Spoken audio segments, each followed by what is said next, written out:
तुम्हें ऐसा क्यों लगता है मित्र? नारायणी सेना दुर्योधन के अधीन होने से उसकी शक्ति में वृद्धि अवश्य हुई है। तुम्हें नहीं लगता कि अर्जुन ने भूल की? क्या मिला उसे निहत्थे कृष्ण को चुनने से? जिसके हाथ के संकेत से सृष्टि बनती है और बिगड़ती है, वो कैसे निहत्था हो सकता है वासुदेव? परंतु सत्य ये भी है मित्र कि मेरे युद्ध में उपस्थित रहने पर भी मैं युद्ध नहीं करूं, तो फिर मुझसे किसी को क्या हानि और क्या लाभ? सबसे बड़ा अस्त्र तो आप चला चुके हैं, स्वयं को दुर्योधन के विपक्ष में रखकर। आप ही कहते हैं ना कि निर्णय ना लेना भी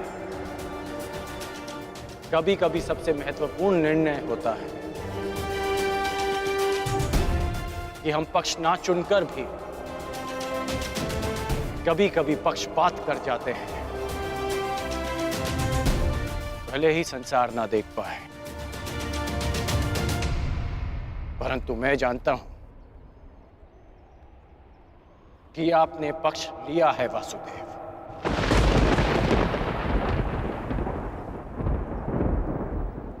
नहीं मित्र, मैं किसी का पक्ष नहीं लेता, ना किसी को चुनता हूं।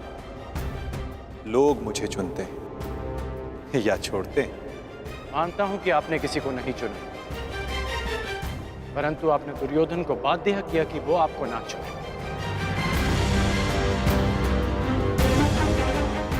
आपने ऐसी परिस्थितियां उत्पन्न की कि वो ही आपको चुने जिसे आप चुनना चाहते हैं।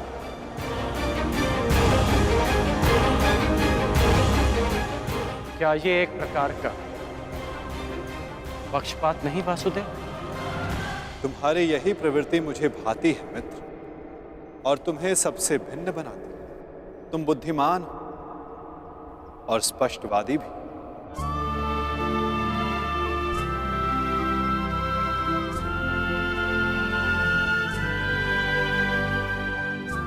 ऐसा होकर भी क्या लाभ वासुदेव, जब मैं आपका साथ ना पा सका।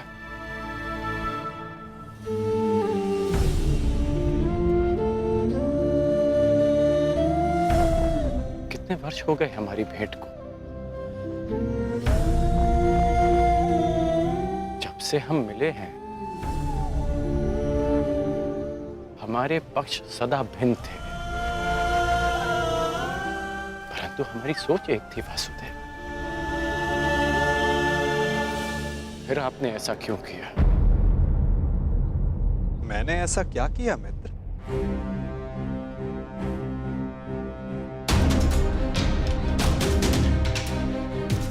आप सब जानते हैं फिर भी ये प्रश्न कर रहे हैं। अब तो मान जाइए कि आप पक्षपाती हैं। कैसा पक्षपात अंगराज? विराट नगर में मैंने कौरवों और पांडवों को समान अवसर दिया कि द्वारका आकर मुझसे पहले जो समर्थन की मांग करेगा मैं उसी का समर्थन करूंगा। विराट नगर में जब आपने वचन दिया, वहां सब उपस्थित थे, परंतु द्वारका में जो घटित हुआ वो केवल दुर्योधन और अर्जुन ही जानते हैं। दुर्योधन को केवल आपने भ्रम दिया और शक्ति दी अर्जुन को।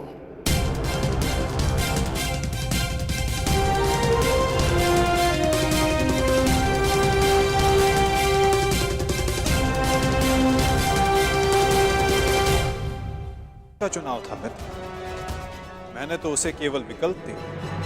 अब दुर्योधन ने क्या चुना ये तो उसका निर्णय है, इसमें मैं क्या कर सकता था? आप जो कर सकते थे आपने किया माधव, और उसका परिणाम वही हुआ जो आप चाहते थे। यदि आप पक्षपाती नहीं होते तो अर्जुन को देखते ही आप उससे पूछते कि वो युधिष्ठिर के स्थान पर वहां क्या कर रहा है, परंतु आपने ऐसा नहीं किया। यदि तुम दुर्योधन के चुनाव पर निराश हो तो खेल मैंने नहीं उसके दम, उसके लालच, उसके अहंकार ने खेला है मित्र। आप भी भली भांति जानते हैं कि दुर्योधन युधिष्ठिर से कहीं अधिक सक्षम शासक है। इस समय भारत को शासक की नहीं, धर्म की आवश्यकता है, धर्मराज की आवश्यकता है मित्र। फिर भी मैंने तुम्हारे तथाकथित सक्षम शासक को विकल्प दिए मित्र, जो विकल्प चुनने में ही चूक गया। वो कैसा सक्षम शासक मित्र? और मेरे विकल्प का क्या? आपने मुझे विकल्प क्यों नहीं दिया? कौरवों और पांडवों के मध्य आपने मुझे क्यों छोड़ दिया? क्या आपकी दृष्टि में मेरा कोई महत्व नहीं केशव? मैंने तो सदैव तुम्हें विकल्प दिए मित्र। अब तुमने ही मुझे नहीं चुना, तो उसके लिए तुम स्वयं उत्तरदायी। मैंने तो वर्षों पहले तुम्हारा सारथी बनना स्वीकार किया था मित्र, परंतु तुमने ही अलग मार्ग चुना। मैं तुम्हें सदा धर्म के लिए लड़ते देखना चाहता था, परंतु तुमने सदैव दुर्योधन के छल का साथ दिया। परंतु अब भी कुछ नहीं बिगड़ा। तुम्हारे लिए अब भी अवसर शेष है मित्र।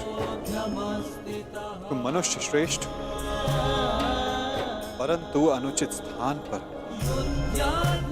उचित स्थान का चुनाव करो मित्र। ये विकल्प नहीं है माधव, और यदि आप इसी को विकल्प कहते हैं तो आप ऐसा विकल्प मुझे अनेक बार दे चुके हैं। और मैंने सदा आपसे कहा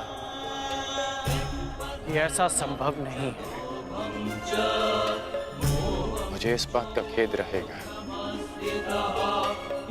कि आप मेरे साथ नहीं होंगे,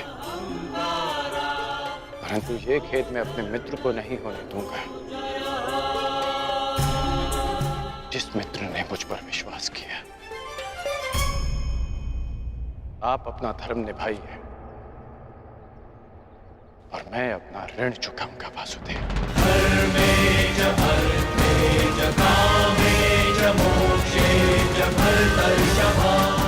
युद्ध में भेंट होगी।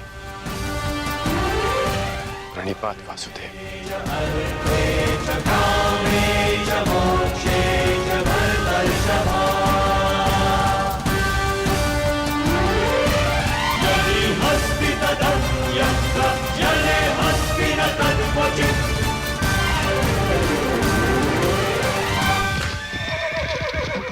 नहीं मित्र, युद्ध से पूर्व हमारी भेंट होगी और मैं तुम्हें एक और अवसर दूंगा। तुम्हें आभास कराऊंगा कि जितना सम्मान तुम्हें चाहिए उससे कहीं अधिक सम्मान के योग्य हो तुम। अगली भेंट में तुम्हारी वास्तविकता से भेंट करवाऊंगा मित्र। तुम्हें ज्ञात होगा कि तुम वास्तव में कौन हो। आशा है कि उस दिन तुम उचित विकल्प चुनोगे मित्र।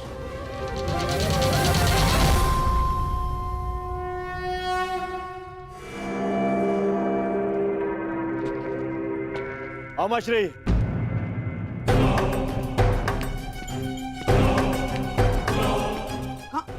कहाँ थे तुम? मैं कब से तुम्हारी प्रतीक्षा कर रहा हूँ। बताओ क्या हुआ द्वारका में? और उस छलिया के रहते तुमने नारायणी सेना को कैसे अध्ययन किया आपने? हैं? अब बैठिए तो बैठिए। अरे अमाश्री, आज तक आप अपनी चालों से मुझे आश्चर्य में डालते थे, परंतु आज मैंने इतनी बड़ी वजह से आपको और सबको आश्चर्य में डाल दिया।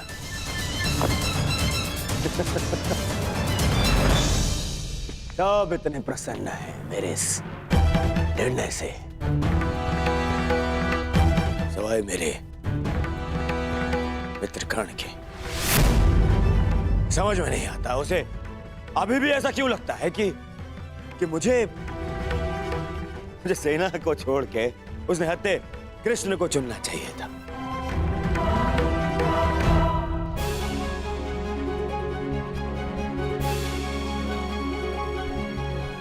आज वासुदेव हमारे साथ हैं, तो इसका सारा श्रेय पांचाली को जाता है। यदि तुमने अर्जुन को ना भेजा होता तो कदाचित ये संभव ना होता। आपका मेरे प्रति इतना विश्वास मेरे लिए बहुत सम्मान की बात है आर्य। और मुझे भी पूर्ण विश्वास है कि आप हस्तिनापुर के लिए अधिक योग्य शासक सिद्ध होंगे। अरे कोई जाओ, समझाओ, बताओ उसे कि कितनी बड़ी भूल कर रहा है वो। भूल तो तुम कर रहे हो दुर्योधन।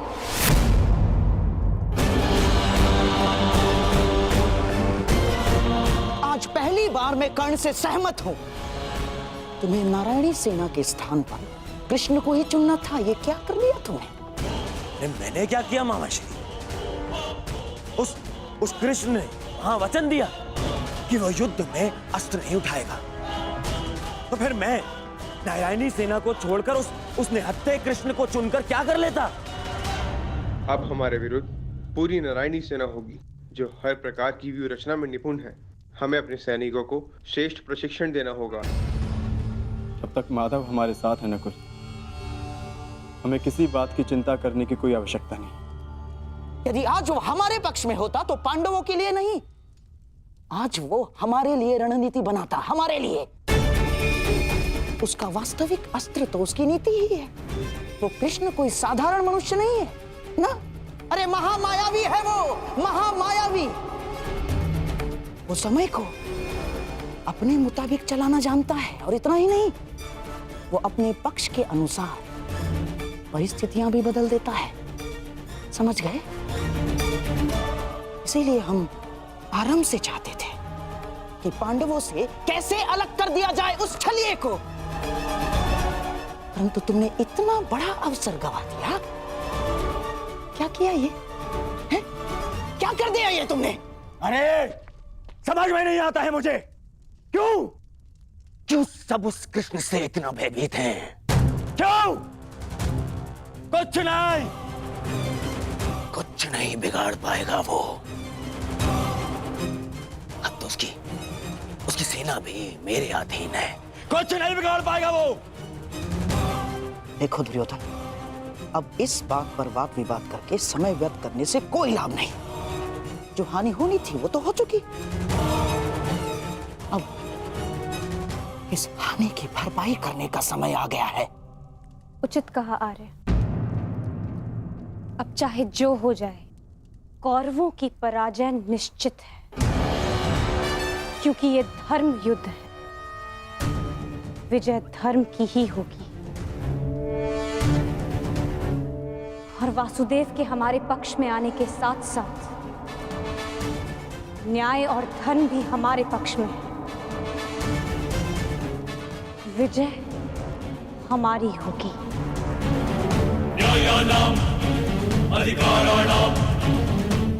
ये महाभारत भारत का नवनिर्माण करेगा।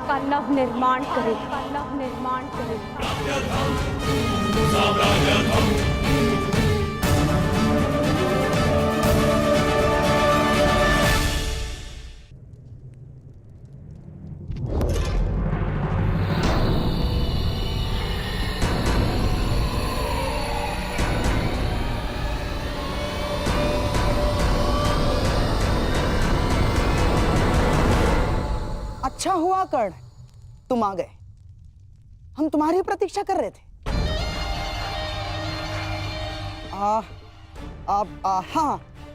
सभा का आरंभ मैं सबसे पूर्व महाराज धृतराष्ट्र को राजकुमारी लक्ष्मणा के विवाह की बधाई देकर करना चाहता हूँ।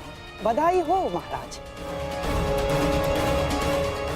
और हाँ, अत्यंत खेद के साथ मुझे ये भी कहना पड़ रहा है कि ये अंतिम शुभ अवसर था जिसमें सारे कुरुकुल ने भाग लिया।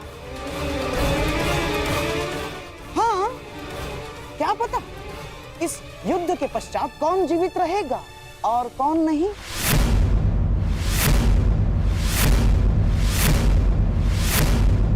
स्पष्ट रूप से कहिए गंधार राज, आपका तात्पर्य क्या है?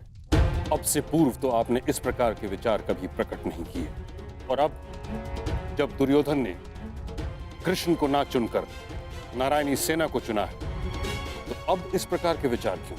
आपका प्रश्न उचित है महामहिम, परंतु यदि मैं अपनी भूल स्वीकार भी करता हूं, तो क्या वो भूल मैं सुधार सकता हूं?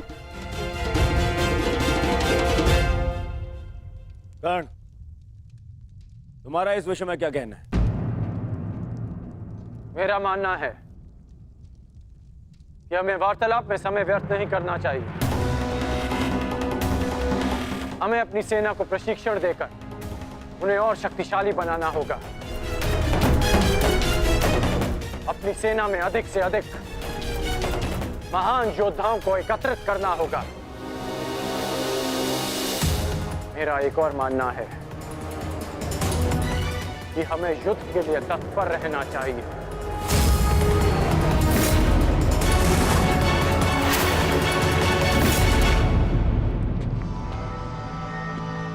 क्या तुम्हें भी यहाँ उपस्थित होने के लिए कहा गया? हाँ भ्राताश्री, मुझे प्रहरी ने निद्रा से उठाकर संदेश दिया कि हमें शीघ्र ही यहाँ उपस्थित होना है। परंतु क्यों और किसके आदेश पे? ये आदेश मैंने दिया है।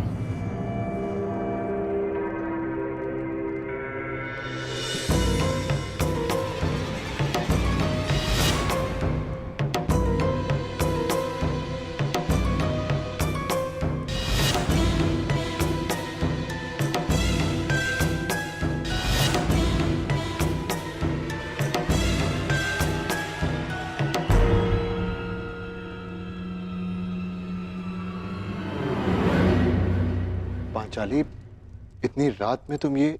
क्योंकि ये समय सोने का नहीं है धर्मराज, जागने का है। और जो बात मैं कहना चाहती हूं, उसके लिए सूर्योदय की प्रतीक्षा नहीं कर सकती। ऐसा क्या है पांचाली?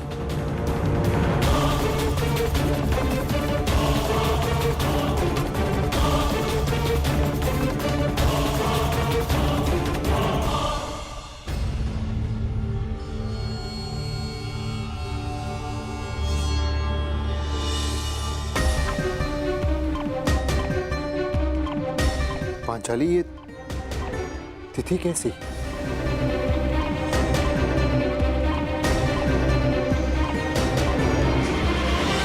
ये वो तिथि है आर्य, जिस दिन हम कौरवों के विरुद्ध युद्ध आरंभ करेंगे। यदि ये युद्ध हुआ तो कितने योद्धा और कितने सैनिक मारे जाएंगे? महाराज, इस तथ्य से सभा में उपस्थित सभी मनुष्य अवगत हैं। हाँ, ये भी तो हो सकता है कि हम में से किसी को युद्ध में जाने की आवश्यकता ना पड़े।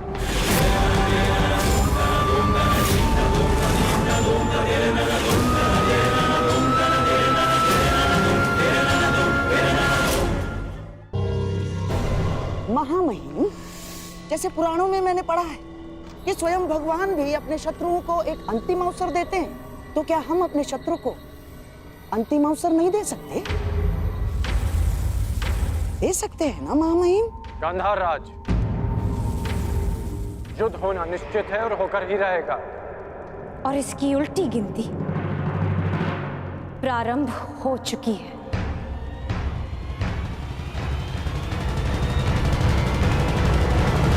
मैं तुम्हारे विचारों से सहमत नहीं हूं। जितना असहमत मैं गंधार नरेश की सोच से हूं, उतना ही असहमत मैं इस निष्कर्ष से हूं।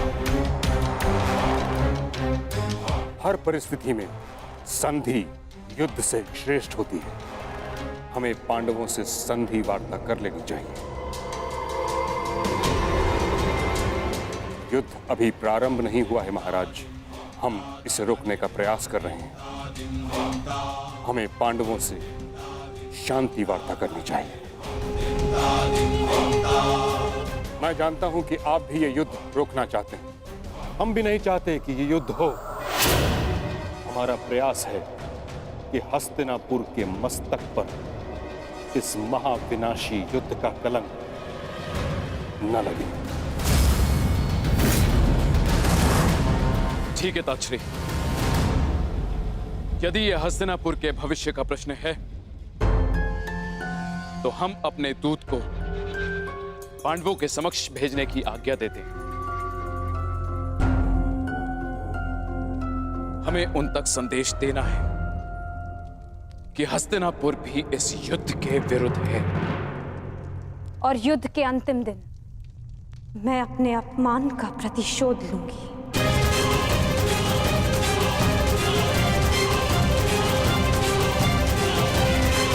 जिस दिन दुर्योधन का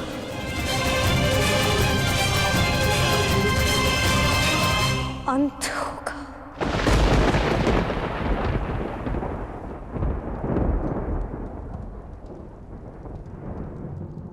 महाराज ऐसे ये मेरा अंतिम निर्णय है कर्ण। हमें अपनी ओर से एक प्रतिनिधि चुनना होगा। क्या आपके मस्तिष्क में कोई नाम है महाराज?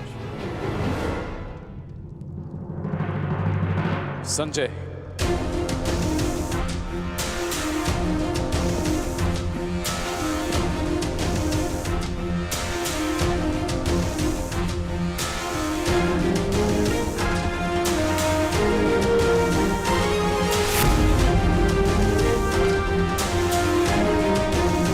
प्रणिपात महाराज।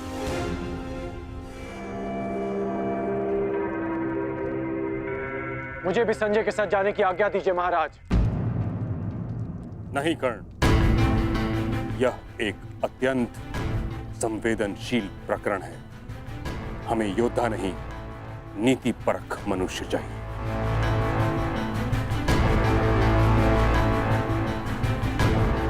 विदुर, तुम संजय के साथ जाओगे।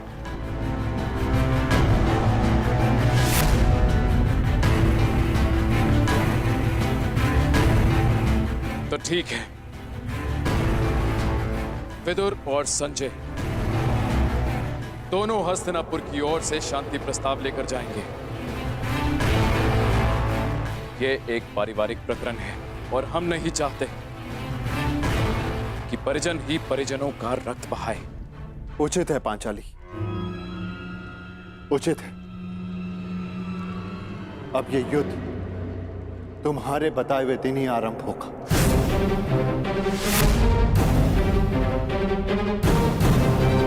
और इसका संदेश हम कौरवों तक पहुंचा देंगे।